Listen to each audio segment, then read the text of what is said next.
ਆਏ ਨੇ ਬੱਚੇ ਹੋ ਗਏ ਇਹ ਸਿਵਾ ਦਾ ਮੈਂ ਪਾਲਾ ਐਸਾ ਮਾਂ ਪਿਓ ਦੇ ਫੇਰ ਲੱਭ ਜਾਂਦਾ ਜਨਾਨੀਆਂ ਕਿੱਥੋਂ ਲੱਭਦੀਆਂ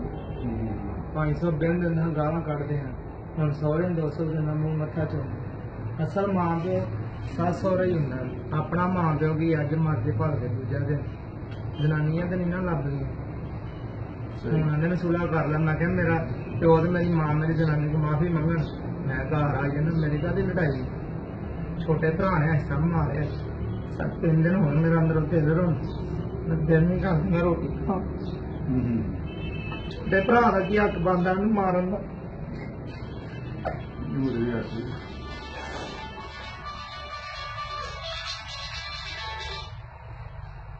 ਜਨਾਨੀਆਂ ਕਿੱਥੋਂ ਲੱਭਦੀਆਂ ਨੇ ਮਾਂ ਪਿਓ ਫਿਰ ਲੱਭ ਜਾਂਦੇ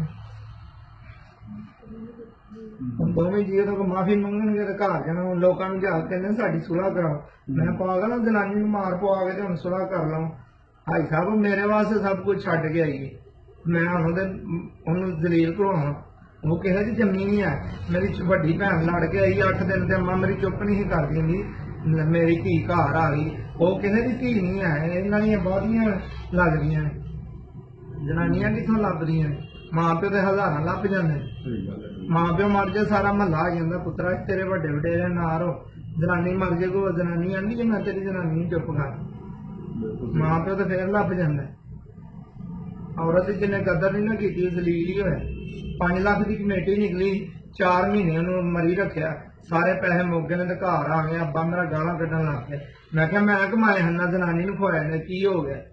ਐਵੇਂ ਤੇ ਨਹੀਂ ਸਿਆਣਿਆਂ ਦੇ ਜਨਾਨੀ ਦੀਆਂ ਗਾਲਾਂ ਘਿਓ ਦੀਆਂ ਨਾਲਾਂ ਜਨਾਨੀ ਦੀਆਂ ਗਾਲਾਂ ਕਿੱਥੋਂ ਲੱਭਦੀਆਂ ਅੱਬਾ ਮੇਰਾ ਆਂਦਾ 12 ਵਜੇ ਛੁੱਟੀ ਪਈ ਉੱਠਦੀ ਤੇਰੀ ਜਨਾਨੀ ਕੰਮ ਕਰਵਾ ਦੇਖੋ ਮੈਂ ਕਿਹਾ ਤੁਹਾਨੂੰ ਕਾਹਦੇ ਲਈ ਰੱਖਿਆ ਜੇ ਮੇਰੀ ਜਨਾਨੀ ਨੇ ਕੰਮ ਕਰਨੇ ਅੱਜ ਕੱਲ੍ਹ ਉਹਨੂੰ ਮੈਂ ਪੈਰ ਨਹੀਂ ਥੱਲੇ ਲਾਉਣ ਦਿੰਦਾ ਬੱਚੇ ਆਪ ਸਕੂਲੇ ਛੱਡ ਕੇ ਉਹਨਾਂ ਤਿਆਰ ਕਰਕੇ ਫਰਸ਼ ਧੋਣਾ ਭਾਂਡੇ ਮੈਂ ਧੋਣਾ ਹਾਂਜੀ ਉਹਨੂੰ ਜਿੰਨਾ ਵੀ ਮੈਂ ਘੁੱਟ ਕੇ ਨਾ ਸਮਾਂ ਮੈਨੂੰ ਨੀਂਦਰ ਹੀ ਨਹੀਂ ਪੈਂਦੀ ਹੈ ਮੇਰਾ ਅੰਦਰੋਂ 3 ਦਿਨ ਮੈਂ ਰੋਟੀ ਨਹੀਂ ਖਾਧੀ ਹੈ ਮੈਨੂੰ ਪਤਾ ਜਿਵੇਂ ਮੈਂ ਦਿਹਾੜੀ ਕੱਢੀ ਹੈ ਚੱਲ ਨਾ ਉਹ ਸਾਹਮਣੇ ਕੋਈ ਹੱਲ ਕਰਨੇ उन लोग का